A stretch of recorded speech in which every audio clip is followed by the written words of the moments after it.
Okay, so we will have the pleasure today of talking with Pia Hollenstein. She's one of the members of the KlimaSeniorinnen, which is a Swiss organization that was able to win an amazing victory for climate justice in Europe.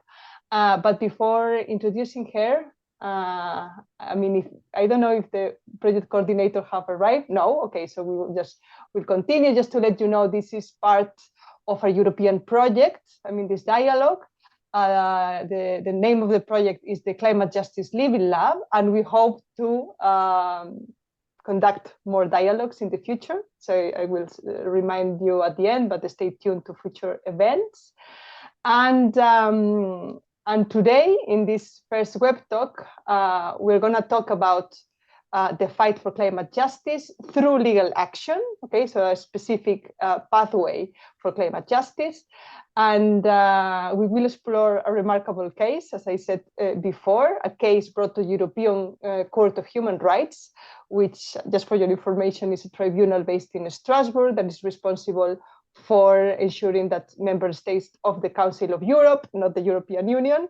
The members of the European Union are also members of the Council of Europe, but it's a pan-European organization formed by 46 states.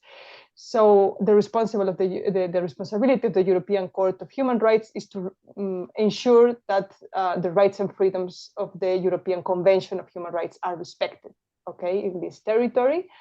So we're going to talk about a case brought to this European court. And before introducing our guest today, I'm going to introduce myself. I will be the moderator of the dialogue. And my name is Garcia Juantey. I'm a professor at the Center for International Studies, which is a center affiliated to the University of Barcelona. I'm a political scientist with a PhD in law, but I'm not a lawyer, important points. And my research interest focus specifically on the relationship between human rights and the environment, okay? And most importantly, we have with us today Pia Hollenstein.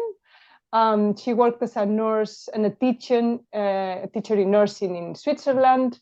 She has a Master of Advanced Studies in Applied Ethics from the University of Zurich, and later served also as an education officer. And also importantly, she was a member of the Swiss National Council for 14 years, representing the Green Party. And throughout her career, Pia always advocated for an ecological, social, feminist, and peaceful future.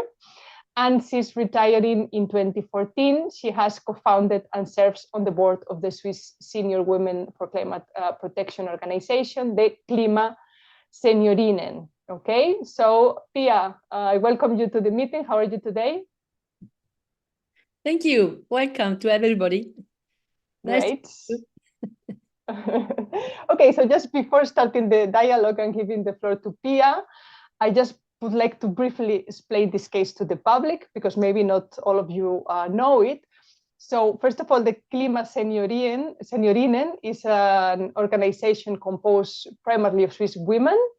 It gained international recognition for their groundbreaking legal action because this organization brought a case first to the Swiss government for the lack of ambition of this country for its climate policies. And after Swiss courts dismissed their claims domestically, this organization appealed to the European Court of Human Rights, arguing that Switzerland's insufficient action on climate change violated the rights under the European Convention of Human Rights, especially the right to life, given that older people, particularly older women, are more vulnerable to heat waves and extreme weather events. So the fame of this organization surged particularly in April 2024 because the European Court ruled in their favor, marking in history the first time this court recognized state obligations on climate change under human rights law. Okay, so this is a very important, remarkable case. Okay, so this case will be the basis of our dialogue, because I think it's really important for, the climate justice movement in general. And now we're gonna start finally. So Pia, first of all, I would like to ask you, I mean, what inspired you personally to co-found this organization, this KlimaSeniorinnen organization? Yes, we founded it because I have been in parliament and we never got majorities in the parliament for important issues like taking more measures against climate change and so on. But it was not my idea. The idea came from Greenpeace. Greenpeace was doing for years and years, also like we in the parliament on the left. Switzerland is a right-wing parliament, one has to know. That's why we never get majorities for things like this. So Greenpeace was following all the international claims also. And when the court gave right to the Dutch case, they won. So they thought, what could we do in Switzerland? So Netherlands was the point, because in Netherlands the NGO there won. So Greenpeace tried to find out how can we do it that we reach something in Switzerland, and it was quite clear. They did a research, and that came out one has to be much more affected than others. So it had to be a women's group. That was quite important. If we would not have been much more affected during heat waves, we would not have won, and we wanted to win. So Greenpeace said, then it's the best. We find old elderly women over 64 to build an NGO, and I'm in that NGO on the board from the beginning on. That's 9 years ago now. Okay, thank you. Very interested. So, and I want to ask you also about the process, because I mean, the European Court of Human Rights is famous to, let's say, take its time to decide its ruling. But I mean, in this case, it was really fast. I mean, for the standards of the European Court, because I mean, as far as I know, it was officially taken, the case, in 2021. And it was finally, the judgment was finally delivered on April 9th, 2024. It was 3 years, pretty fast. So it means that it was an important case, I mean, for the court. So I would like to ask you, during these 3 years, I mean, how you organized and prepared within the organization, I mean, within KlimaSeniorinnen. How did you prepare to face this case? Yeah. Well, when we brought our case to the human rights in Strasbourg, we already had to go through all the steps, the courts in Switzerland. Otherwise, they would not have the doors. It's not often that a case is accepted. And they thought climate change is a big issue. We have to let them in. So they took us, and so that was the first success we had. The second success was our case was brought to the big chamber. That's not normal, but they knew it's quite important. But you asked about the why. It's simple, because we didn't reach anything in all the steps we did in Switzerland. So that was the only one, but I have to be serious. It was not so surprising for us. We knew Swiss government, the Swiss courts are not waiting for us. So they refused it with bad arguments. So it gave us the chance to go to the European Court of Human Rights. That was we expected it. One day we will come to the Human Rights Court. So great. Okay, so I'm not a lawyer, as I said. You're not a lawyer, but I mean, I would like to ask you, in your own words and without all the legal jargon, could you explain to the audience what was the outcome of the case? I mean, particularly on what grounds the European Court justified that actually Switzerland had failed to meet its climate obligations? Our big question, which had to be cleared, was, is it violating human rights if a country doesn't do enough to protect people, in our case, elderly women, because we are much more affected? Is it a human rights violation if it does? Because we said it is. And the outcome was climate protection is a human right. Climate protection has to be done by the government. It's the duty to protect. And they found out, or they had to reckon, we knew it already, this protection is not sufficient. And another quite big thing was that they came to the decision that NGOs can also demand climate protection. That was quite something. We didn't have it so in our mind. That was not the intention. But because in Switzerland they refused without having one question, without having us for a talk, nothing. And that's a law, an international human rights law, that one has to hear, to listen to those who claim. So that's quite important, even if it's not in the newspapers, because that helps NGOs in other countries to bring their issue, also climate issue, to Strasbourg. That's quite something. And one big outcome is, well, that's always in the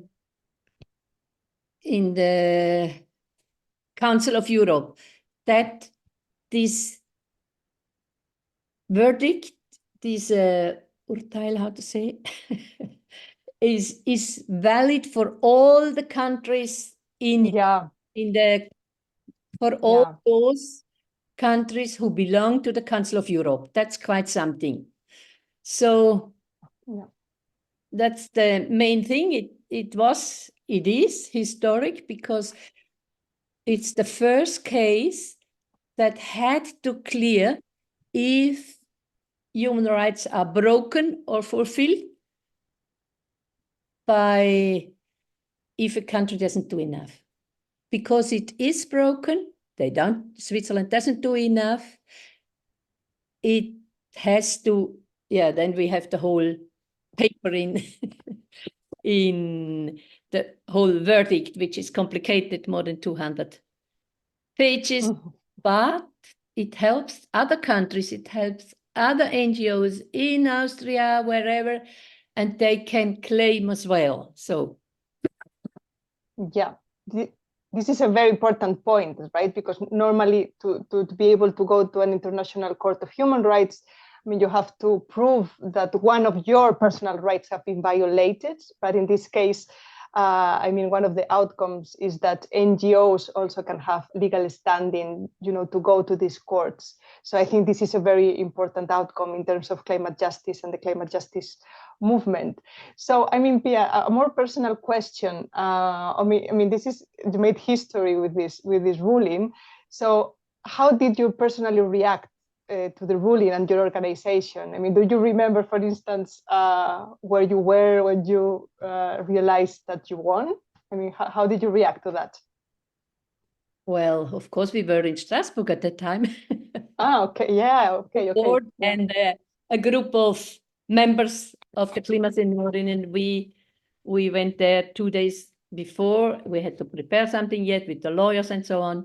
So we were there. We didn't have a clue how much we would win. If we would win, we didn't know.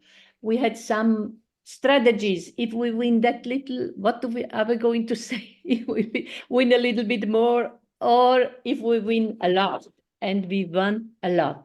We didn't expect to have such a good result in like we expected, or it should be.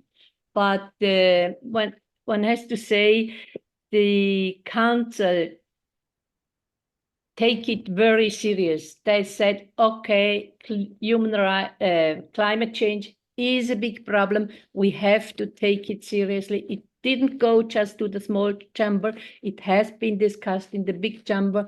That was also a big success. And it was at the end, I guess there was one vote against all the others, but it was so good, founded, explained in the judgment that it was just clear. Yeah. Mm-hmm. Great. And yeah, I mean, the bad news is that, as it happens often after the victory, this kind of victories, it comes the backlash, right? So in this particular case, it came from Swiss institutions because, for instance, the Swiss government criticized very heavily the ruling of the court, particularly they say the broad interpretation of the European Convention, arguing that it should not extend to climate protection. And also the Swiss Parliament, I think also they had a motion in 2024 declaring that the ruling was a form of judicial activism. Okay, so there was like a heavy critic by the Swiss institutions. So, I mean, how did you react? I mean, your organization and also, I mean, the movement in Switzerland to this backlash. I mean, how did you react? How did you mobilize against that? I have to say at this point, when I was in Parliament until 20 years ago, whenever was a decision from the Human Rights Court, all of the parties would say, we do it in a very short time and quick. Yeah. And that has changed. Which means not only other countries in Europe turned to the right, also Switzerland. They have a big, strong majority in parliament who doesn't want to do more against climate change. So they said, it's not valid for us, we are independent and so on, not knowing, strange, not knowing the decisions from the Human Rights Court you have to fulfill. And it's not up on the country, do you like it or not? But as you said, in the majority in the parliament said, oh, please, our government should write to Strasbourg. We are not going to do it because we do already quite a lot. And that was your question, what did we do? Of course, we protested. We criticized the Federal Council and the parliament. Both had a majority, also in the Federal Council, and explained the facts once again. We have pointed out once again that judgment of the Human Rights Court must be implemented in a binding manner. They didn't want to hear that, but it's the truth. And we are pleased that the human rights organization, many of them in Switzerland, and many law professors have criticized the official Swiss position. That was a kind of good thing for us. Yeah, I mean, because the government and the parliament question decision of an international court. So, I mean, this is something, I mean, in terms of the whole system of protection of human rights in Europe, I mean, that's something never heard of, I mean, particularly from a country such Switzerland. So it was, yeah, also heavy criticized, I mean, this reaction by human rights scholars in Europe. But I mean, we are the country with many, many international human rights associations from the United Nations in Geneva. Yeah. That's really... Yeah, I mean, the Red Cross, I mean, the whole humanitarian movement, I mean, it was born, I mean, in Switzerland. So yeah, it's particularly frapping that. But I mean, I wanted to ask you also, because I mean, these tensions and this backlash, sometimes, I mean, they can create also problems within organization and organizations and movements. So, I mean, as a learning experience, how did your organization experience, I mean, the whole legal process? I mean, from the beginning to this backlash we're talking about. I mean, were you able to keep united all the time? Were there tensions? I mean, how did you live through this? Well, it's true, we didn't expect it that bad. We thought they wouldn't like it, but all of them would now, they have to transform it. Okay, from that point on, we knew our association has to go on. First, we thought, well, we reached the goal, we reached quite a lot, and we can disappear from, from the platform now, but it's not like this. We were surprised that it was so conservative, this decision, and there was just no discussion. We are needed yet. So we go on in a manner we are used. In the meantime, we are the board members, they all stay on, and the association KlimaSeniorinnen Schweiz, we have more than 3,000 members, which means women over 64. So our association is still there. We still like to have more members. So that was what we could do. And we are not in a position that we say, okay, poor association now. We say, we won, you have to do it. It's not our problem, you do it that way. We ask them to do their duty because we won, and that's it. So that's important. We are now the winners. We can tell them what I have to do. I mean, of course, it depends on them and their willing and so, but we are still in the strong position because we won. Yeah. I think, I mean, in regards to that, I think it would be nice also to talk about the general impact, I mean, of this ruling. I mean, not only the specific legal effects, but also the effects, I mean, on Swiss society. So what has been the reaction of Swiss society to this ruling? Do you think that there's maybe now increased interest around the fight against the climate crisis? I mean, how do you think Swiss society react to that? Of course, it was quite important we won, but because we won, we had much more publicity in all the media, print papers, TVs, and also in many organizations. Since we won, we have more invitations from churches and from other NGOs. We have many still questions to have a talk or to be in an online talk from countries outside, not just in Europe, in Australia, in Spain, and all. Of course, Spain belongs to the EU, but also to South Africa, Canada, USA. They ask us for a speech because they want to know what it is. Binding, it's for the European countries, but South Korea wants to know what we did and how we won. So it spreads out. That's quite new. It was before a little bit, but since we won, it became a bigger weight. Can you say that in English? Sorry for my English, but we have much more publicity since then.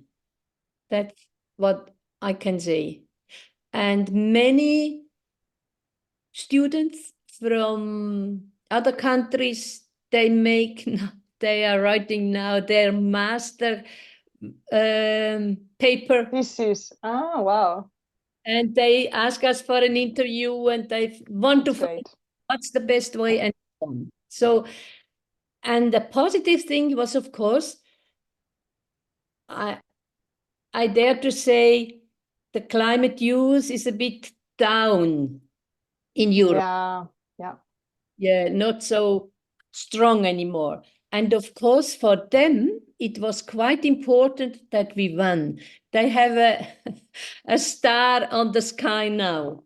And it gave them a bit the push to stick on, to go on, and to fulfill what the Human Rights Court said. So also in that kind of way, it was important we won, and we won so much. That's a very important point, right? To give also courage to new generations, to keep the fight. So that's also an important part of your fight and this verdict. Okay, Pia, now, looking at the future, what are the next steps of your personal fight for climate justice and also your organizations? What are you doing now and what are the next steps? Yeah. As I said, we keep staying on. We control in a way, but the official controlling is done by the Human Rights Court, not the court themselves, by the Council of Ministers, no? Yeah, a commission of the ministers of the Council of Europe, Europe, yes. They have to supervise what Switzerland is implementing, what not. And every 6 months, Switzerland has to send a paper, we are doing this and this and this, why not, and so. And the supervising council will answer them, oh, sorry, it's not that yet, you have to do this and this yet. And we still are here to make public what's going on, what's the fact. Not in a juristic way, but we have to, many do not know, we have to explain to the public what is expected from Switzerland, what we want, and what could be the next step. At the end, I tell you, it only changes if at the next election to parliament, we have more green and socialist left wing.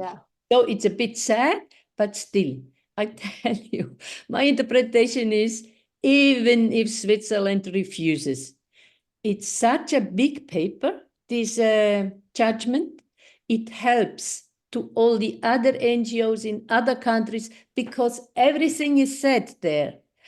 And those other NGOs in other countries like Austria, they only have to check now what's according to our parliament, and then they can start to claim their parliament and then later on go to the Human Rights Court. So it helps to the problem, even Switzerland wouldn't do a lot. They did a little bit, but very small.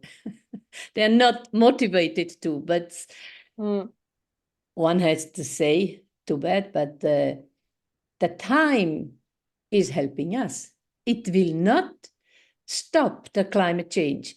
In Switzerland, we have big problems, mountains coming down, floods and everything. Today, many would realize they have to do more. I don't know when, but so we try to make public what the facts are.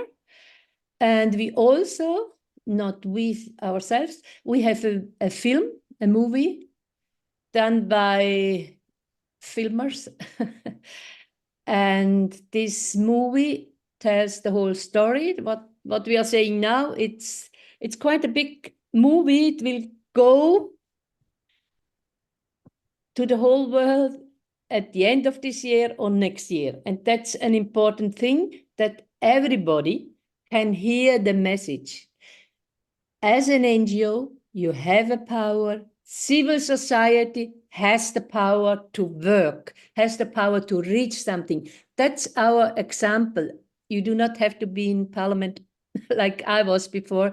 It's the civil society who reaches a lot. So that's another thing we we think it's important, that movie. When it shows the first time in a cinema, we try to go there, and then we have a discussion also. Yeah. So, but that's not your question.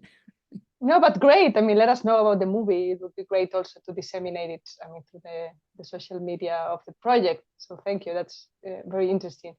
Now, I wanted to ask you, this is a very specific question, but I mean, do you know of other similar organization of senior women created in other countries? I mean, did you inspire other group of women to organize such as organization as the one you created? Well, we are in contact with some different, for a long time, NGOs, some women's organizations, some ecological organizations. And we were in contact with the women's organization in South Korea. Mm-hmm. They founded a same or similar association we did, and they claimed at their government, and they won. All elderly women in South Korea copied us, and they won in their country. So there might be some more, or there will be many more this kind of association. I don't know, but South Korea is a positive example. Like, great. We were founded because of the Netherlands, you know? Yeah. I mean, you arrived very far away. Okay, interesting. Okay, I have still a couple of questions, but I think it would be nice now to maybe open the floor to One the thing public. I would like to... Yeah, of course, Pia, go ahead. Because you want to ask this question, but I think we didn't only win the climate issue. We didn't program it, but we won that the way you look at elderly women has changed. Because we won, many societies would think, oh, elderly women, what's that? Yeah. So far, we didn't expect anything from those older women, and now the narrative has changed. They are here, they do something, and they win. So that's quite a big thing also, I think. So. Yeah, of course. This is a very important point. Yeah, absolutely. Okay.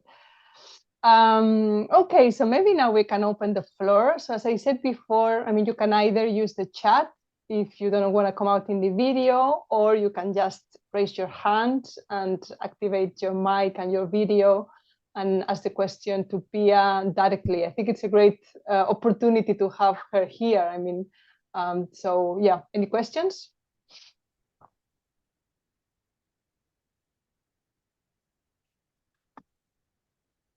I mean, okay, so Nuria, please, you can connect the mic and the video and ask your question. Thank you. Thank you, Pia, for all your answers. You mentioned about students now addressing to you, asking for more information about your case. I would like to know more about in this line, like this intergenerational collaboration. Well, if you have any contact with young groups also acting for climate in their countries. Thank you. Yes, we have quite a big, good contact to some groups of the youth climate groups. For example, we have been last year in Germany for the national youth groups, youth strike groups, or when the climate youth, like here in St. Gallen, in my town, they have a demonstration for more climate protection. Then they asked me or another KlimaSeniorin to have a short speak for 5 minutes. Or they asked us on a national protest action. And the good thing is that's just nothing special, but when the churches invite us for a discussion on a podium, they invite one of the KlimaSeniorinnen and one of the youth. So that's a good exchange. I like it when somebody from the youth groups are invited too. They are much better in the facts. I'm not able to learn all how many percentage and how many tons of CO2. And the youth, they just know it, tack, tack, tack. So that's always a good coming together, because we come from a different road, but we have the same goal. So that's I think it's always positive. It's positive for them to listen what the KlimaSeniorinnen want, and it's positive for them to hear what they could do, and it gives them hope somehow that we won, because they know, oh, we shouldn't give up. That's also a fact of our association. You shouldn't give up. You have to stick on, and one day you might win. And that's important for the youth. Thank you. Thank you very much. Thank you, Pia. More questions? Okay, if you need time to think about questions, maybe I can ask another one. Pia, I mean, related to what you said about the youth, so what advice would you give to other climate litigants, I mean, particularly younger ones, based on what you learned with this process? What advice would you give beyond not lose hope in terms of a strategy or yeah? Well, from my personal point of view, I must say, sometimes people think, well, in your age, 74, you do all that yet. But I can tell you, it's easier for your mental health to do something than to see how it goes the wrong way. So if you do not stop looking what is in your power, as long as you do that, it makes you stronger, and it gives you the strength and the power. So that's what I'm giving to the young people, if they take it or not. But I guess it's also important for the young people that, because that's their future, that they do not get depressed. So, but your question was different. No, it was just that. I mean, what kind of advice would you give to young people? And this is very important because, many young people suffer from climate anxiety. So, yeah, it's great. Yeah. But to have success as a group, like we were, one has to now, you need very competent professional preparation. We would not have one without Greenpeace, without their knowledge.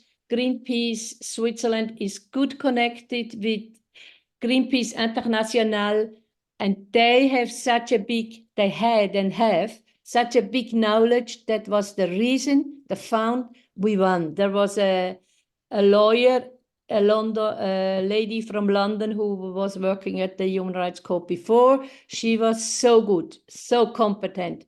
They knew. Our lawyer team, with them, they did such a good job. So you have to have the knowledge, and lay people would not have it enough. That's you have to know. And from my experience, I can say, in which country you ever work or live, it's good to connect with Greenpeace. They would show you, please, there is an NGO, ask them, or so on. Yeah, that's a very important point, I think, and I would like to stress that. I mean, the importance now of promoting alliances between big environmental organizations such as Greenpeace and maybe smaller ones or activists, and also I think it's important now to support organizations such as Greenpeace, because they are suffering a lot of backlash in many countries such as United States. I mean, they just have to put up now with a huge fine just for helping communities to organize against, in this case, I think it was like oil companies. So, I mean, this is a very important point. I mean, to connect with bigger organizations, to support all kinds of environmental organizations, because I think the environmental movement, I mean, needs a lot of support right now. So, Bea, I think you would like to ask a question. Go ahead. Yes, it's more like a comment. First of all, I wanted to thank you both because it has been fantastic to listen on what you are explaining. And it's so inspiring also for activists and for young researchers and also for young students. I wanted to share two things. First, that in a class that I'm teaching, we were analyzing your case, Pia. We were also watching the TED Talk that you all made. And I think the students were really, really inspired by that.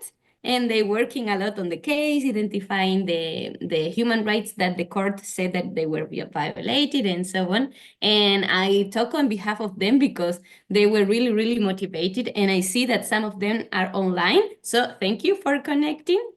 And the second thing that I wanted to share is that it's also super inspiring in terms of a feminist view of the climate change and human rights litigation, to see that it's this case, it was inspired and managed by the women like you, Pia, which are like over 60 years old, and it's a group of population which is super vulnerabilized, not vulnerable, but vulnerabilized because of the climate change and the power structures. And then I wanted to share that the last, I think the last 2 weeks, we sadly have a woman who was like 50 years old, and she died because of heat wave when she was working. And when we talk about climate litigation and the special impacts and the power of all of you, I think it's also really relevant to also highlight how also women, and especially women on certain age and on certain jobs, and also when there are intersection of vulnerabilities, are extra affected. So I just wanted to share that. It's not a question, it's just more like a comment, but anyways, I just wanted to say thank you so much for your inspiration in this web talk, but also in the case. Yeah, and one has to know, even if our claim was done by women over 64, because we reached now something, it helps everybody. It helps the children, it helps those with us lung problems and everything. So it's not just for us, but because we wanted to win, we had to find out which is the best road to go there. And because it's proved in many researches, studies, that elderly women suffer more, die more, and so on during heat wave. Men's body have a different possibility to come over. Yeah, to dissipate heat. Yeah, it's true. Also, profit. It's not that it's just a women. Yeah. It's to help all of them. Yeah, I think it's not by choice that I see the names of the public, and I think we're all women. So it's interesting too. And I mean, I also teach at the university, and in my master's, students have to choose, I mean, either study environmental things and human rights or other kind of things. And it's in my classes, it's almost like 3/4 are women. So I think we are more prone to to this kind of issues, probably because we suffer more. I mean, we're more vulnerable, but also because we maybe have more empathy for other people and the natural world also. So I think it's important also as a message to women, younger women and older women, to organize, to politicize, and to try to influence institutions and society. So I think it's also an important point today. Okay, so more questions as we have some minutes. I like to add, Pia, please. Us from Switzerland, for example, other countries too, but from Switzerland, we should not think of us only, because we might survive more than those in the south, missing water, more problems, floods and everything. And then we are upset when many refugees come. They have to. So I guess we as a society have to learn to not find out. We have to learn to see us as one small spot in a globalized world.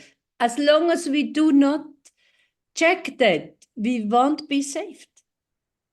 It's not so positive, but especially Switzerland, which is a rich country, they have to do more, they should do more, they're supposed to do more. Yeah, okay. Yeah, absolutely. Yeah. I think it's also an important point, much more connection between, movements from the global north and the global south, and try to organize, because at the end, climate change is going to affect us all, but it's important to keep in mind that, of course, vulnerable people are much more prone to climate impacts. And this is also a very important point of your fight here.